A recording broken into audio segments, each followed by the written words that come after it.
Well, we're at the Tuesday sitting of Tynwald, and Rob Callister's with us. And the question that I'm pulling up of all the questions we got through, and we did get through half of the ones that actually put down for oral answer, but the Promenade is definitely the one that was catching a lot of attention.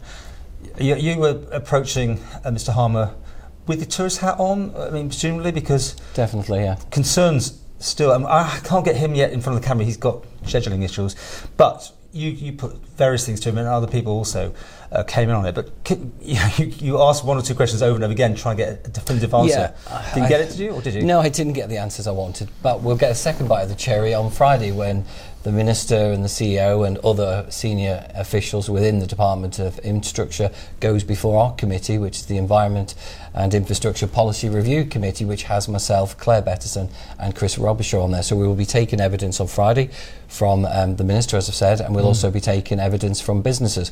My concern on the Promenade is purely relating to tourism, relating and representing hoteliers, more importantly, but then businesses as well on the Promenade. There's also things came out like, I mean, I'd already heard that the trams are making too much noise, or the rails are too noisy against the wheels, and they're going back to look at that.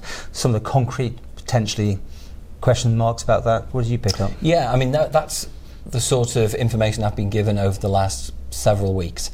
So I have been asking these questions to clarify the current position. The Minister now, along with an interview that was done on Manx Radio yesterday by officers from within the DOI, have confirmed that the corridors that they've been using have been far longer than what was originally agreed. The Minister in Tynwald today said they're 400 metres they've been using.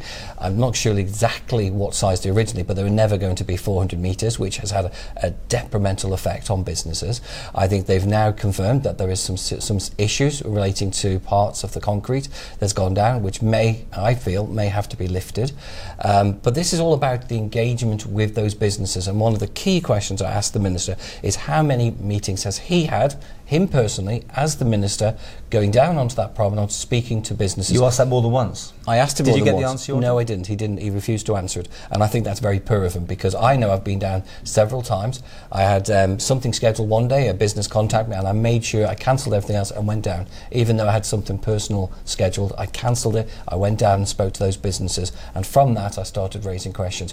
We've got to engage with businesses. We all understand the promenade has to happen. We know that work is desperately needed from a tourist point of view, but we've got to engage with businesses, and I don't believe there is a political member at the moment who has delegated responsibility to oversee this project, to take that pressure. Either the Minister needs to take it, or another political member within the DOI needs to take that pressure to deal with those businesses, listen to their concerns, listen to what they're saying, because they are telling us there's job losses potentially on the line.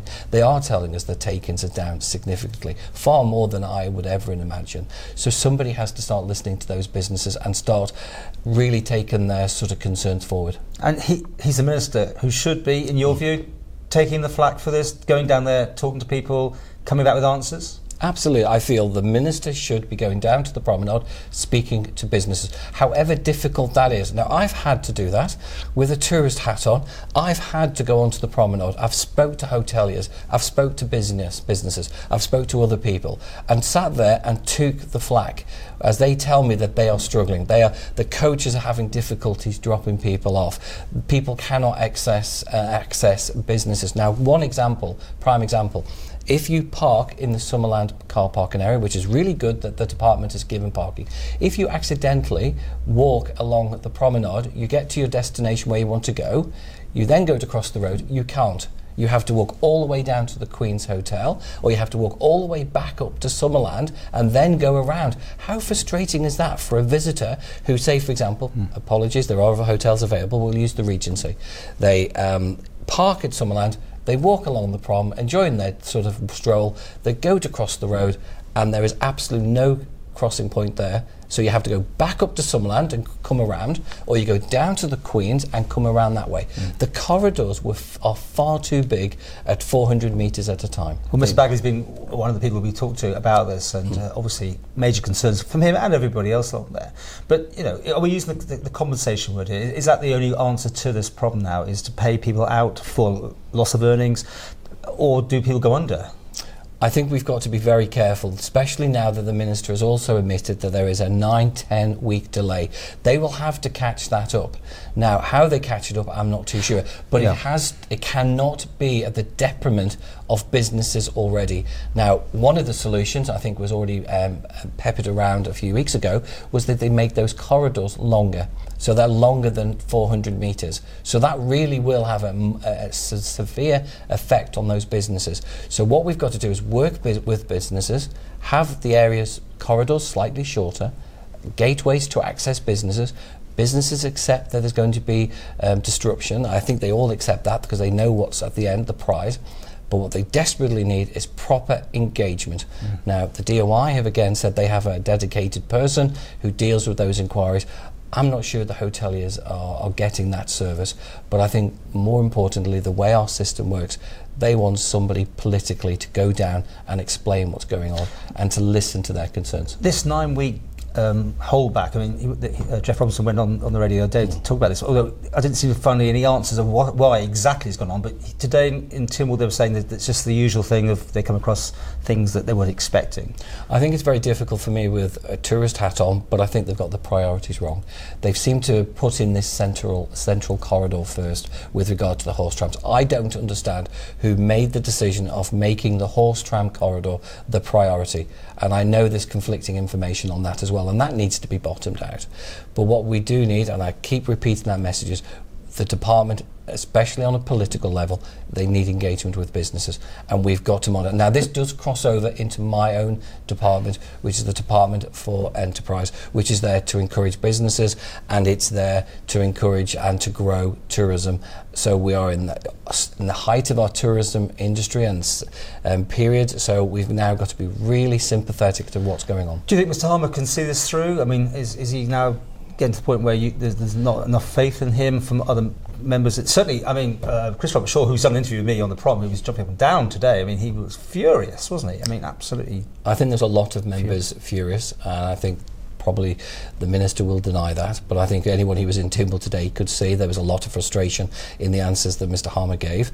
I think he's got to come through this. I think he's got to show the confidence, the leadership. Have you got confidence in them?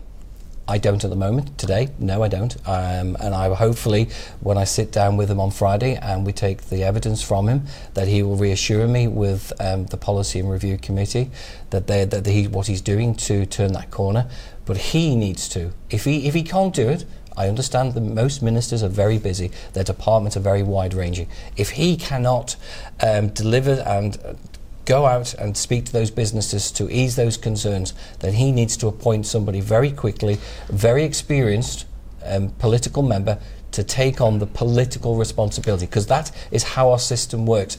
People want accountability, and normally it's not through an officer, it's through an MHK or a minister or the Council of Ministers. Well, you said communication. I mean, there's myprom.im and I know there's ladies fully on that sort of thing, but still it kept coming back. Communication, letting people know what's going on is failing as far as you're concerned. Absolutely, because prime example of that, and I'll give you one example.